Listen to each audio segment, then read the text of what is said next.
All right, guys, we've got a little bit of a different one for you today. This time, we're heading off to the magical city of York. So, buckle up and here we go.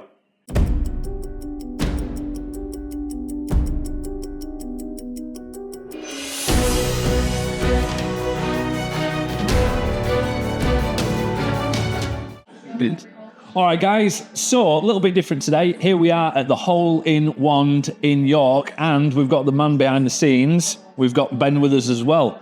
Introduce yourself and tell us a bit about you. First off, thank you for getting the name right. People call it the Hole in the Wand, and it drives me insane. So thank you. That was a big start. I'm Ben Fry. I'm the Chief Enchantment Officer of the Potions Cauldron. That includes our magical shops, our mini golf courses, and of course our magical drugs as well. Okay, so what have you got here in York itself? Well, York is the home of the business. We started with a little shop on a little street called the Shambles, which people will be aware of. We think possibly Europe's most famous street, known as an inspiration possibly for a famous wizard film. So there are a few wizards. What film could that be? I haven't seen it, to be honest. I'm sure I should probably catch up on Netflix. But we started down there. But what we wanted to do is we didn't want to make a shop that sells merch from any movie. We wanted to make a shop that could live within a magical realm. So be it in a Potter, Lord of the Rings, or Hocus Pocus. So we wanted a shop that could actually be part of that world. Yeah. So to do that, we had to make our own products rather than sell other people's merch. So that's when we came up with our magical drinks, which we have here. And this is our butterscotch beer, and you turn it upside down, spin it 3 times, and the magic inside comes to life. And the beauty is these are sold in our venues and some other less reputable venues. I think it's even spread to South Yorkshire recently. I don't know about less reputable. So you started off in the Shambles. Yes. And you started with your Cauldron drinks. Yes. Obviously, they were going well on the Shambles. I mean, it must be going phenomenally well on there. As Kirsty says, location, location, location. Oh, it really is. And then we find ourselves here at the Hole in Wand. How did that come about? The pandemic. So obviously we had the shop and we were doing some wholesale with the drinks. It was going well. As soon as the pandemic hit, obviously the wholesale business fell apart, and we realized that we were very reliant on just that revenue stream. Yeah. Whereas myself and my business partner, Phil, we loved attractions. We love mini golf. At the time, there wasn't a mini golf in North Yorkshire, which we thought was crazy. We're also both passionate about city centres. So Phil is chair of the York High Street Forum. For my sins, I am the York Town Crier. So we like city centres. Yep. Nothing wrong with outlets and nothing wrong with out-of-town shopping, but we're passionate about city centres. Yep. And we want attractions in city centres. So we kind of combined that love of mini golf, love of magic, the brand we had, and wanting to see city centres be vibrant. They're going to have to change. City centres have to become about experience. Yep. I was in Doncaster recently doing Flip Out, and you go in French Gate and there is more almost attraction-led stuff as there is new shops. Yes. And that's the way it's going to have to go. So we were part of that journey, and this was our first golf course.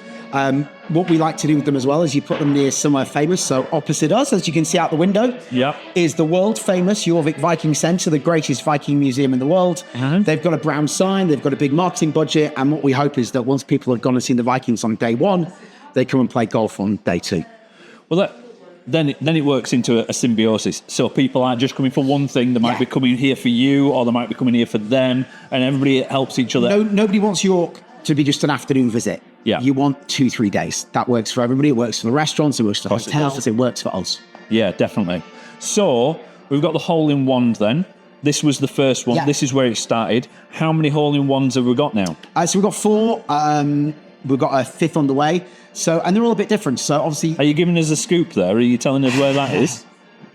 I could tell you, but I'd have to cast a spell on you afterwards to forget the whole thing. So at the moment, we start with the Hole in Wand in York. Obviously, this worked really well because we're known for being in York. From there, we went to Blackpool. Obviously, very different market to York, but Blackpool's interesting because for many people, and there's some great stats, I think it's the most hated resort in the country, but also the most popular. So if you like it, you like it. If you don't like it, you don't. Yeah. But 18 odd million people a year do like it. Yes. The numbers dwarf, even York. Yeah. So we went there, again, same idea. We're right near the tower and we want an indoor attraction. The other thing we try and do is value. So if you're a kid, you can come and play golf here for $6.99. And within that, you get to take one of the drinks home. Brilliant. So, you're getting we're not trying to sting you with a gift shop. Yeah. You walk away with something, so you don't have to buy anything extra. And over half the value is in the drink. Yeah. We want families not to be ripped off. Yeah. We think $6.99, $8.99 for an hour. We think it's value. I think it's a great price point. For an hour's entertainment, it's value. Yeah. You know, and we're not digging at other people, but there are other attractions where, you know, you're looking at an hour at 19, 20 quid. Yeah. It's a lot of money. So we thought that would work in Blackpool, and it did. From there, everybody says York and Chester are the same. Right. They row about which is best, but they've both got cathedrals and churches and race courses and walls. So, you know, they're very symbiotic. So Eastgate Chester worked for us. And then we did our first venue working in the Northeast. We couldn't find anywhere in the centre of Durham, but we did find somewhere at Dalton Park. Okay. So that was interesting because, again, that was a shopping park where we wanted to try this idea that retail and attraction can live together. Okay. Yeah. Because, I mean, I don't know, you see stats in the last few days, stats have come out about some of the biggest retailers have had a tough 12 weeks. They're all struggling. It's going to be a tough year for retail. Yes, it is. Yep. NI, minimum wage, state of the economy, cost of living, it's going to be tough. Yeah. So we're hearing that, you know, there might be 200,000 retail jobs lost this year. So we're hoping that if retail is vibrant and next to attractions, that together we can all battle against the online giants. Yeah, definitely. So your 4 locations, quite well spread out, pretty much in the north. Yeah. Are you finding a variation in actual uptake? Is it easier to? What is it possible to actually look at the markets and go, right? Okay, here's a little busier. There's the peaks and troughs, because, like you say, York and Blackpool, very different. Yeah, I don't think I'm going to be bursting anybody's bubble. York's a microclimate. York has 9 million visitors. York is strong for us and always has been. It helps that we're based here. Yep. It helps that we have a radio station that we're a part of. It's here as well. So, you know, we're constantly plugging the brand, so that helps. Elsewhere, Blackpool was really strong post-pandemic because people weren't going abroad, and whether you call it a staycation or whatever, everybody would say Blackpool's had a tougher year this year, and we've seen that. You know, Chester, new marketplace for us. Dalton Park, a shopping park. What we found there is obviously weekends and holidays are strong. You're right in saying all of them are completely different. There is every marketing strategy and every approach has to be different because none of them are the same. Yeah. Okay. So that's what's happening now. Yeah. I've noticed that you've not told us where the new one is. We'll move on swiftly for that. Is there a next step for you guys? We have we've got Potions Cauldron on the Shambles. We've got the Potions Express in the train station, which is like a little kiosk, a little welcome to our brand as you arrive at York Station. We've got another venue on the Shambles, which we call the Potions Academy, which is like an experience room, almost like where you do like potion classes. We've got. I know somewhere else that does something similar. I'm sure. I mean, I can't think of the name, but we got there first. But whatever. Yeah, whatever. The Potions Cauldron then went to Edinburgh, so we have a shop in Edinburgh as well. Cool. Which obviously does very similar to Shambles. And then our next venue is going to be combining all of it. It's going to be a golf, a Potions Cauldron retail, the experience rooms, and then also bringing an outdoor element as well. So it's almost bringing everything we've learned from everywhere else into one place. That's brilliant. The idea. So basically, get it all under one roof. Yeah. Okay. Where people can stay there. I mean, you've watched Phoenix Nights, Sunshine Indoors. Oh, Sunshine Indoors. Sunshine Indoors. That's our business model. That's it. All right. So what's next in line for? Well, did you like the golf guys? course? Did you like the golf course? Of course I did. Yeah, I mean, you know, I'm a massive mark for anything magical. It's fine. I'm desperate. I mean, please leave us a 5-star Google review. I'll try my best. I'll try my best. I'm harsh on reviews though. What's next for us? Obviously, as I mentioned, expansion of our physical venues. Okay. So obviously, we're doing the Sunshine Indoors, bringing everything together. Yeah. From there, obviously, we want to get to a point where we've got, you know, sort of 10 golf courses, or we have. Okay. You know, a portfolio of golf courses. Have you already got a map with pins in it, and these are your ideals? And listen, you're in a similar game to us. You know, there are places where you think, is Lincoln similar to York? You know, is Great Yarmouth like Blackpool? Yep. London, the Holy Grail. Everybody's Holy Grail. Yep. You know, so we've got loads we discussed. And then, of course, you know, you look at the numbers for big city centre stuff like, you know, do we want to go to Manchester? Do we? Yeah. there's lots. We have a list, but I think the thing is we've tried a bit of everything so far. So we need to define: are we about tourist spots? Is city centre bigger? Because this counts as competitive socialising, but we're doing it different because it's more family orientated than just drink.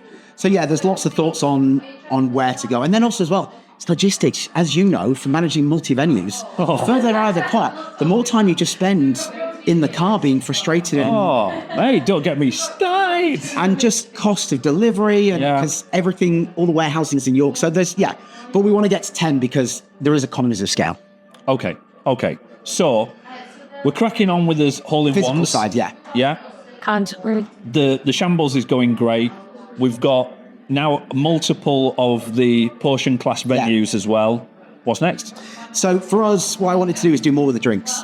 Now, the frustration for me, if I'm being honest, is people like magical year round, otherwise we wouldn't do well. Yeah. And magical stuff is popular year round. But if you talk to a major retailer, they see magic, Halloween. It has to be Halloween. Yeah. And it's annoying. Yeah. Because this is all year round. People like this stuff all year round. You know, it's not just a week in October.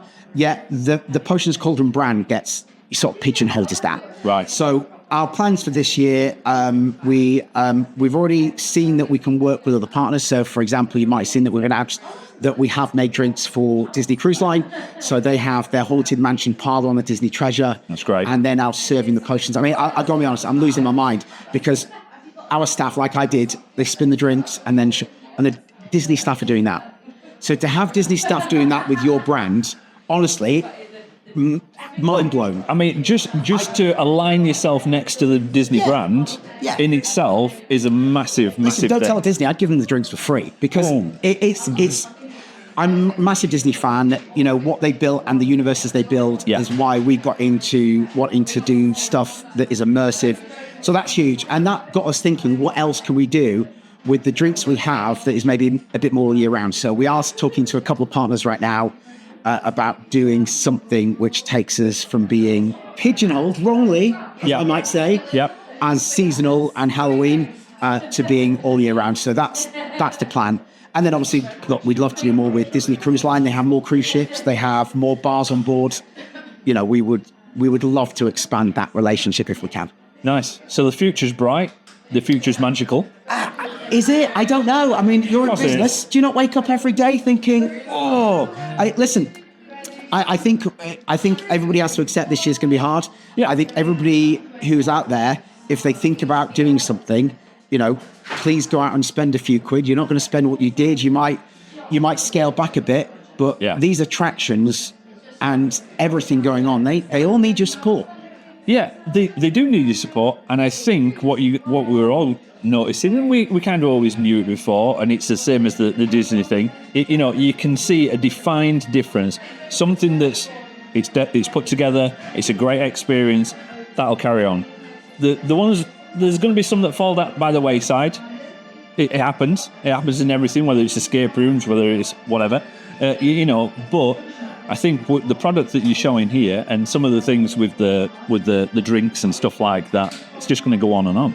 Yeah, I mean, like you say, our thing, and I know you do the same, is we try and make it immersive. So, for example, with the golf, when they play golf, there is 9 golf holes, but there's also riddles on every hole. They're trying to solve a mystery, and they solve the mystery, and then they get rewarded one of the drinks based on their score. So what we're trying to do, and the reason I hope, you know, that we have something, is that it's all about an adventure. It's more than just putting a golf hole in a hole, or more than just drinking a drink. I know from what I've seen you guys do that, you know, you're the same. And let's hope that approach, because it's a more expensive approach and it's harder to do and it takes more staff, let's hope that does hold us in good stead. Yeah, definitely. Well, thanks very much for your time today. Really appreciate it.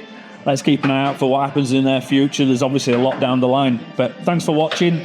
Don't forget, give us a subscribe and a thumbs up, and drop us a comment. If there's something that you want us to ask, we'll get in touch with Ben and we'll find out what it is.